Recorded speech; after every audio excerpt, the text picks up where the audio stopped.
Hello বন্ধুরা, তোমরা সবাই কেমন আছো? তো বন্ধুরা, আশা করি তোমরা সবাই ভালো আছো।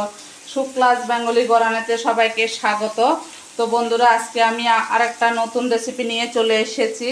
আজকে আমি বানাবো কাঁঠালের বিচি দিয়ে চিংড়ি মাছ দিয়ে ভর্তা। তা কাঁঠালের বিচি ভর্তা করার জন্য এখানে আমি 3টে বড় সাইজের চিংড়ি মাছ কেটে ধুয়ে টুয়ে নিয়েছি। এখানে একটা বড় রসুন তুলে নিয়েছি। এখানে 8-10টা কাঁচা লঙ্কা নিয়েছি। এখানে 2টো শুকনো লঙ্কা নিয়েছি।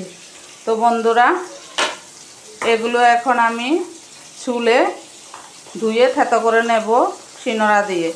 তো বন্ধুরা, কাঁঠালের বিচি দিয়ে একটা খেলার কথা ছোটোবেলা মনে পড়ে গেছে। এভাবে আমরা খেলতাম। তোমরা একবার খেলাটা দেখো। 5টা গুটি লাগবে, একটা হাত দিয়ে খেলতে হবে। তা আমি একটু খেলে দেখাচ্ছি তোমাদেরকে। এই যে পড়ে গেল বন্ধুরা। এভাবে খেলতাম আমরা, এভাবে খেলতাম। তো বন্ধুরা, এরপরে হচ্ছে 2টো করে এভাবে খেলতাম আমরা। খুবই ভালো লাগে। দেখো, আমি আবার খেলছি, তো বাচ্চাদের মতো।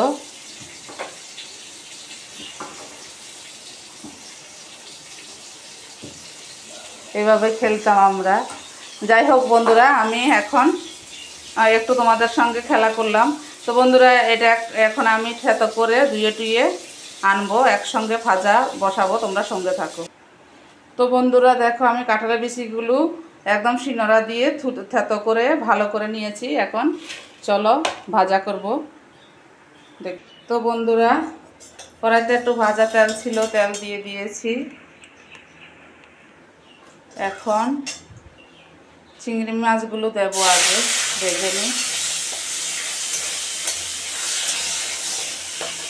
চিংড়ি মাছ রসুনগুলোও ভেজে নেব, এগুলোও ভেজে নেব।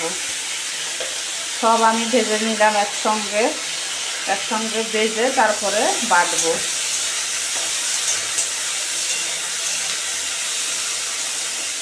বন্ধুরা, নুন মিষ্টি তোমরা চাইলে দিতে পারো, আর যারা না খাও তারা স্কিপ করতে পারো, কোনো অসুবিধা নেই। আমি এগুলো ভাজা বসিয়ে দিয়েছি, এগুলো ভাজা হবে, তারপর বেটে নেব।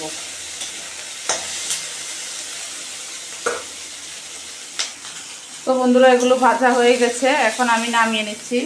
গ্যাসটা অফ করে দিলাম, নামিয়ে নিয়ে আমি বেটে নিচ্ছি। নামিয়ে নেব কড়াই থেকে সব।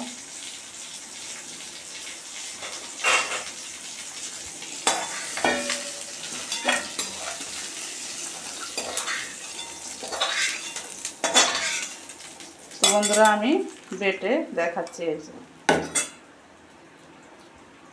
তো বন্ধুরা, আমি ফাইনালি দেখো ভর্তা বেটে নিয়েছি পাটায়। দেখো খুব সুন্দর হয়েছে। 4টে এই লঙ্কাগুলো কিন্তু খুবই ঝাল বন্ধুরা। কাঁঠালের বিচির ভর্তা চিংড়ি মাছ দিয়ে। তো বন্ধুরা, হয়ে গেছে। ভালো লাগলে like, share, comment, subscribe, notification করে দেবে। Tata, bye bye. সবাই সুস্থ থেকো, ভালো থেকো। দেখা হবে নেক্সট ভিডিওতে।